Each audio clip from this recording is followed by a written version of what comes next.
We will now move on to our next speaker. She is an educational psychologist and career guidance counselor from Ahlam Training and Higher Education Services in Oman. She is a consultant in to private and international schools. She is a provider of EdTech learning solutions in the GCC. Her name is Massarat Shaikh, and she will be speaking about how education leads to the future. Thank you so much, Amar, for giving my introduction. Thank you so much to your team for having me here. As Amar said, I'm an educational psychologist. I'm also a career counselor. Besides that, I also teach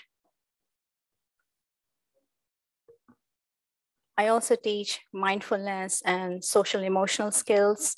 I am also a provider for educational technology for schools and for students.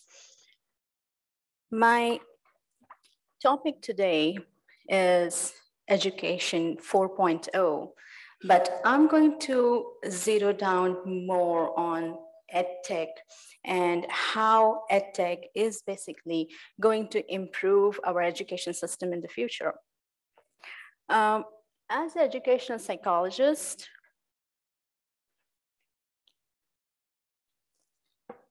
I have been working mainly around children with learning difficulties, having different sort of learning problems. So I have been looking for resources to support my students over the years with conventional methods. And the best solutions that I have found recently have been in the EdTech. So mainly I will be sharing with you my experience and observation using EdTech for children, for schools, and how we are going to accelerate learning using EdTech. Digital transformation is general and is coming to education. COVID has unleashed digital transformation on us, whether we want it or no, but specific EdTech learning solutions for children and in our education system can accelerate learning and can bring out that specific change in education that we are looking for. And this is what I will concentrate more on.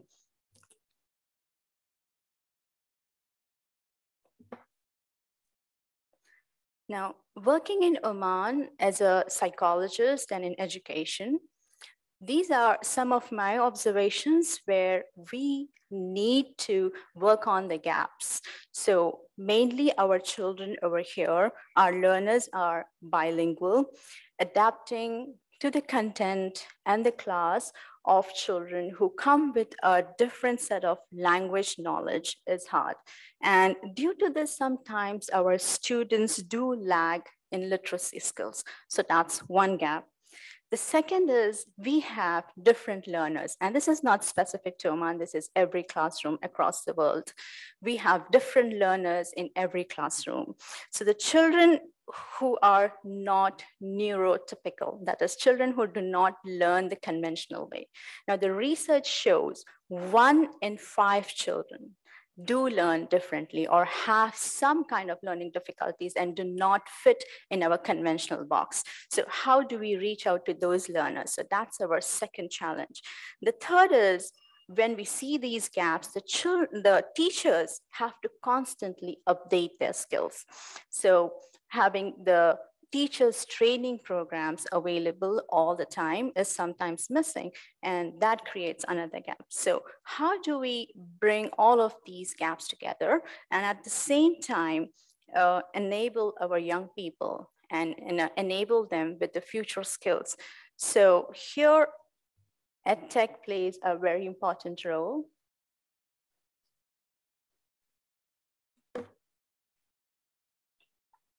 So if you see, again, my experience using EdTech with children has been this, that I could personalize learning for each student differently.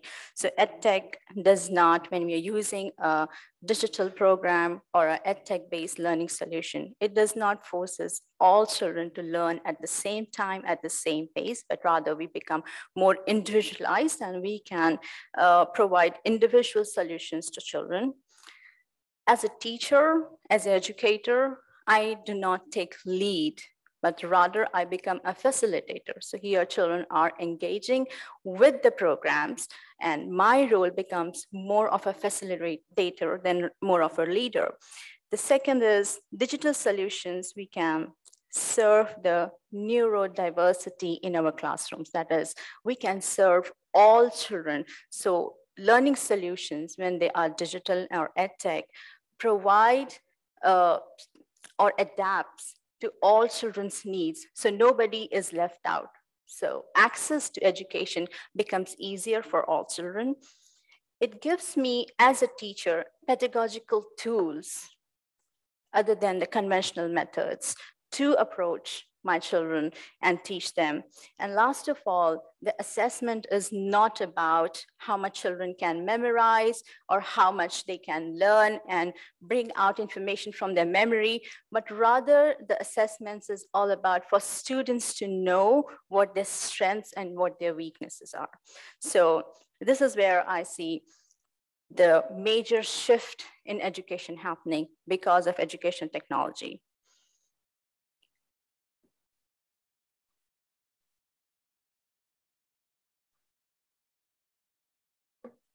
Now, most of the EdTech programs that we have and are coming out are based on neuroscience. Now, neuroscience is all about the science of learning and how our brains learn. So they have a solid backing and the solid research, neuroscientific research. At the same time as we are moving into education technology, there's also a revolution happening in neuroscience.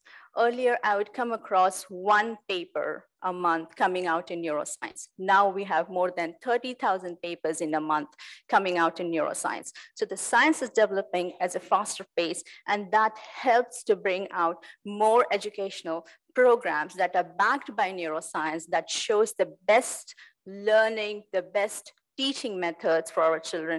And more of these programs will be coming out in future. So adapting them in our educational system really helps and accelerates learning for everyone.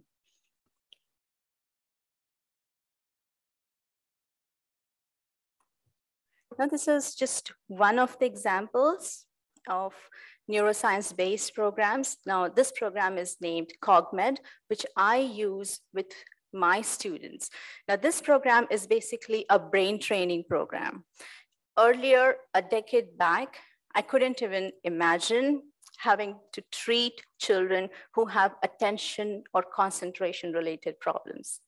Earlier, the only solution we would see is have the child start on some kind of stimulant medication so that they can improve their concentration and attention. But this kind of training is now available because of EdTech and digital solutions that can train the brain. So name of the program itself is CogMed, which is cognitive medicine. So it's an alternate therapy which is used to improve concentration and attention of children. So this is what EdTech has made it possible for us to bring it to our schools, to bring it in our education system and resolve our issues. 1 in 5 children now in any classroom do have attention and concentration related issues. So trainings like these now help them improve their academic performance by 30 to 40%. And this has really changed the dynamic. And I would say in my work, it has made so much of a difference that I can improve the academic performance of my students by 30 to 40%, and that's hugely significant looking at overall.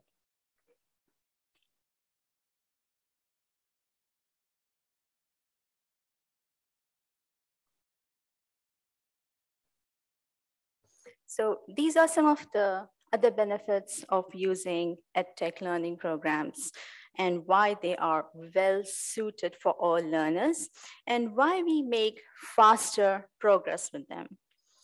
Now, with these products, I achieve progress in 4 months, what I would achieve using conventional methods in a year.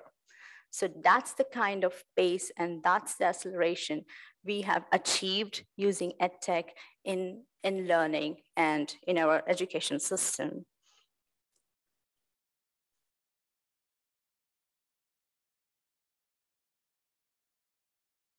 Now, this is another example of a program that I use to teach reading to my children. Now, some of my students are dyslexic. Now, if you know what dyslexia is a disability of reading. Now, earlier, a decade back, we understood dyslexia as a disability and we cannot teach these children to read. So what we would do is find accommodations, find access and alternate methods to help them out with their reading difficulties. With programs like these coming in, and this has a solid neuroscience backing with 300 plus research papers published on this program, it has been rated by US government as the best in efficacy for special needs and children having reading difficulties. So this program basically, what it does is it gives the repetition, it gives the student the kind of practice that conventional methods cannot even, we cannot even think that's possible with our conventional methods. So here the student gets to hear the text, here the student gets to record themselves, and the software picks up on their mistakes where they are making mistakes on identifying the words, or where they are making mistakes on pronouncing the words. And then it helps them record the way they are reading and helps them see where they need to work on. So it gives them that repetition, that consistency. And with this program, I have successfully, I would say, taught children with severe dyslexia to read. And the acceleration has been that even a middle school child in grade 6 or 7 who could not read at all has achieved a reading age of grade 3 and 4 within 1 year of the use of this program. So this is the kind of the revolution that we are looking at with EdTech. So access to education has improved using education technology. And this is what we are looking at in future. The more and more we adapt, the more and more programs, specifically the ones who are well-researched, have a neuroscience backing, these kind of programs have the potential to change the way we teach and learning experiences for all our children.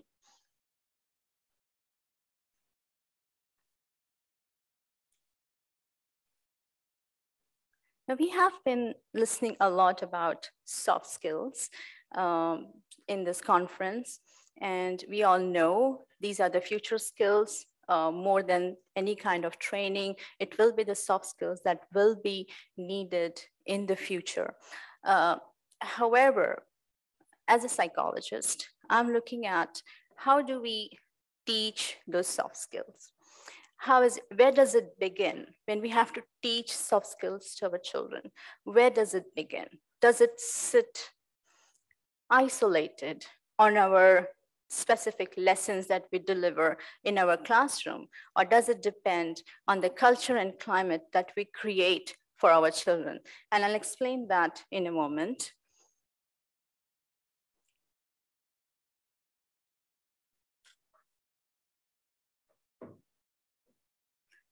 We also know, especially after the pandemic, that mental well-being has to be the part of every education system now. Without concentrating on mental well-being, we will not be able to move ahead with the future skills that we are trying to teach our children. However, the most common misconception in our schools here is that we can teach our children about confidence or self-esteem by introducing a 40-minute class in the school. And this is when I talk about well-being to schools, this is where the schools or our systems look at that we will start by teaching children about well-being in one lesson, or teach about well-being after school by keeping children for an hour. However, mental health, mental well-being, again, does not sit alone. It cannot be taught in a 40-minute class. When a student, when the schools tells me that they would be teaching well-being in a 40-minute session, I already know where the failure is coming, because well-being cannot be taught isolatedly.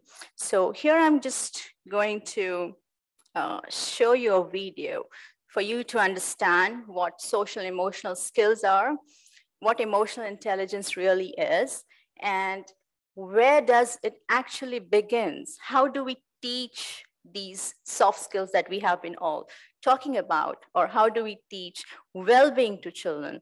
So once we have a look at this video, then we can.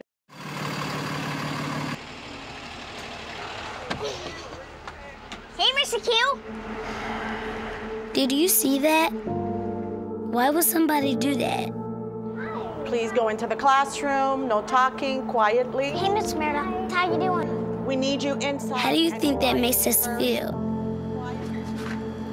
I forgot my number. What's your name? Jordan? What's your last name? Carter? All right. Go ahead. School is hard enough. Come on in, sit down quietly at your desks, and begin writing. This kind of stuff just makes it harder. I said quietly, please. Who's talking? Is it you, Sophie? Don't let it be you. Don't believe me? Sophie. Please just watch. I'm not up here for me, I'm up here for you. Pay attention, okay? Now somebody answer me. Somebody needs to answer me really fast. Every time we're ignored or yelled at or silenced, a teacher takes away what's possible. No horseplay, no running, and especially no talking. Moment by moment. Miss Garrity, your student's behavior yesterday in the lunchroom, it was terrible. Next time, silent lunch. Did you hear that? Stay in line and catch a bubble. I'm not playing. If this is education, we're in trouble. Bye, Miss McGarrity. Frederick Douglass said, once you learn to read, you'll be forever free. The way it is now, 2 of the 3 of us will never be able to really read. It doesn't have to be this way. Hey, Jordan. How you doing? Good. Good. Everyone we meet throughout our day can make a difference. I've been waiting for you to arrive. All the difference. Good, how are you? Great. Hi, Jordan. Bye, Jason. Good morning, Jordan. How are you? I'm doing well. Thanks for asking. How are you? Good. Go ahead and put your number in. Talk with I us, don't know my number. not at us. That's okay. I'll look it up for you. Go ahead, sweetheart. Okay. All right. Have a Teach good us day. what we need to know. Good morning. That's how we get smarter. Well, good morning, Sophie, Janicia, and Jordan. And when you talk with us and teach us, give us bigger and bigger words. Now what I'd like you to do, children, is turn around and converse with your neighbor and discuss where the mother might have gone. Words that we can use to read and understand, She is prey for eagles, so she hunts at night. and that will take us places we can never reach without you. Remember, we're entering the learning zone. Now, how can we show our respect to the children and teachers who are working? We can walk quietly. Yes. Okay, kids, so what I'd like you to do is continue writing your narrative, documenting your emotions if you were the baby owl and your mother abandoned you in the nest. What can you do? Learn all that you can so that you can challenge us to be our best. You would have stayed and assisted them in whatever they needed. Share yourself with us and show us how to share ourselves with others. Give us courage. Give us compassion. Help us find our own voices so we can become who we are meant to be. Why would you want to silence us? Okay, so with this, we know that soft skills or anything else cannot be taught to children unless we have it in ourselves. So it begins with the adults. It begins with the culture and climate we create. In any school that we are trying to teach or we're trying to teach the future skills, it has to begin with the adults. It has to begin with the leaders. It has to begin with this room. So we develop our emotional intelligence first. We develop our social skills first. We learn our soft skills first. And that is how we can teach our children. So thank you so much for this.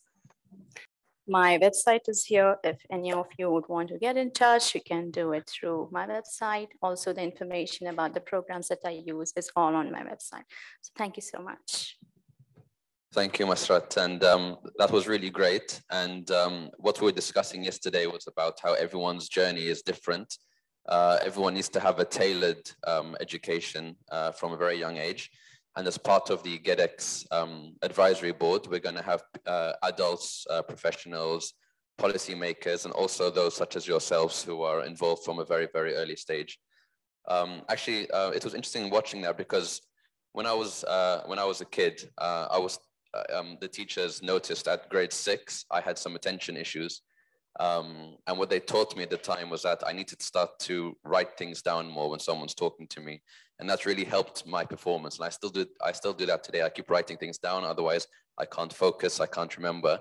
And if they had the technology back then, they would have been able to have told me maybe at grade 2 or 3.